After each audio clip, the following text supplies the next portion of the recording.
What is trauma dumping, and are you doing it?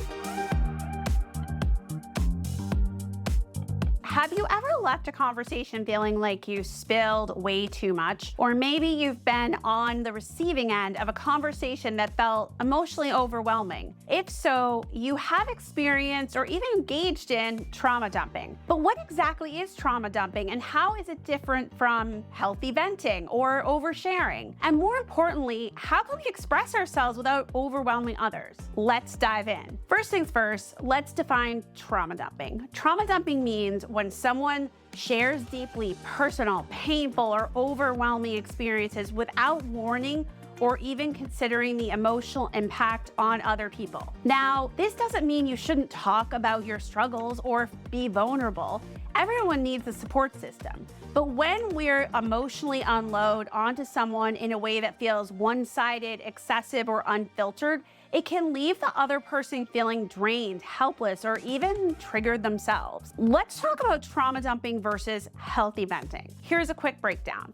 Healthy venting happens in a safe space with consent and allows for mutual conversation. It involves balance. You share, but you also give space for others to respond and support, because they're supposed to respond and to support because I'm venting to you so you can completely take my side. Or tell me I'm wrong in a very nice way. Trauma dumping is often unfiltered and overwhelming, leaving the listener feeling burdened rather than connected. It's usually one-sided, without checking in on how the other person is feeling. A key difference: consent. Before you dive into something heavy, ask, hey, I'm going through something tough. Do you have the emotional space to listen? That small step makes a big difference. Why do people trauma dump? If you recognize yourself in this, don't worry. You're not alone. People trauma dump for many reasons, including lack of emotional outlets. If you don't have a therapist, journal, or a safe space to process emotions, you may unconsciously offload onto friends or even strangers. And this is different to me than oversharing. Because oversharing, yeah, we can share vulnerable information. We can share our social security number, is the joke I always say. But it's not talking about childhood trauma, things that are going on that are highly emotional and can really affect other people and their nervous systems.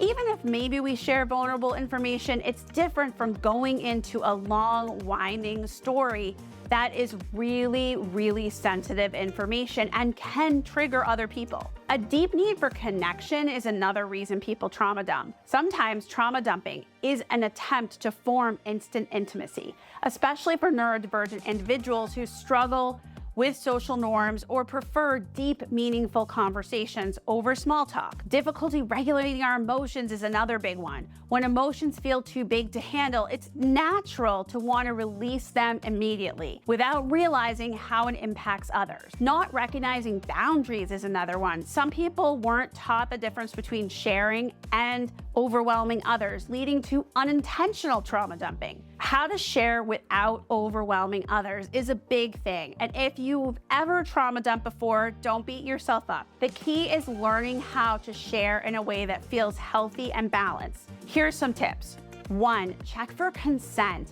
Before sharing something heavy, ask, are you in a good place to listen right now? This respects other people's boundaries when maybe their well is empty, they're burned out, and they just don't have the capacity either. Be mindful of timing and frequency. If you find yourself sharing deep emotional wounds every time you talk to someone, it might be a sign to process your emotions in other ways like therapy or journaling, because it does cause people to have to carry those burdens for us, and it can really affect their nervous system because our nervous system affects their nervous system. And that's part of why trauma dumping causes some people unease, because it comes out of nowhere, they're not used to it, and they're like, wait, what's happening?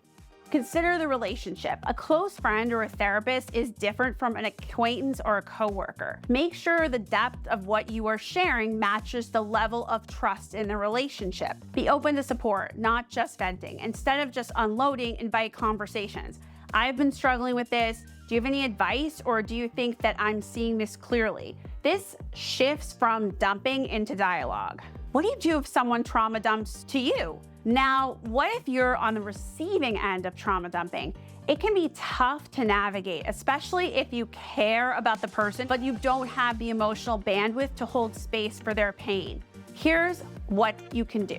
Set boundaries. I really care about you, but I'm not in the right headspace to talk about this right now.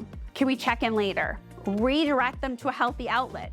This sounds really heavy. Have you ever thought about talking to a therapist or journaling about it, or getting another form of support? Practice self-care. If someone's trauma dumping left you emotionally drained, take a step back to recharge. Your well-being matters too. Creating space for healthy sharing is really important. At the end of the day, sharing our struggles is important, and how we do it impacts the quality of our relationships. If you recognize trauma dumping in yourself, see this as an opportunity to grow, not something to be ashamed of. The goal isn't to stop sharing, but to create mutually supportive conversations where people feel heard and respected. If this video helped you, let me know in the comments. Have you ever experienced trauma dumping? How do you handle it? Let's keep the conversation going. I would love to hear from you in the comments. Please don't forget to like, subscribe, and share this video with someone who might need it. Until next time, be kind to yourself. Bye, friends.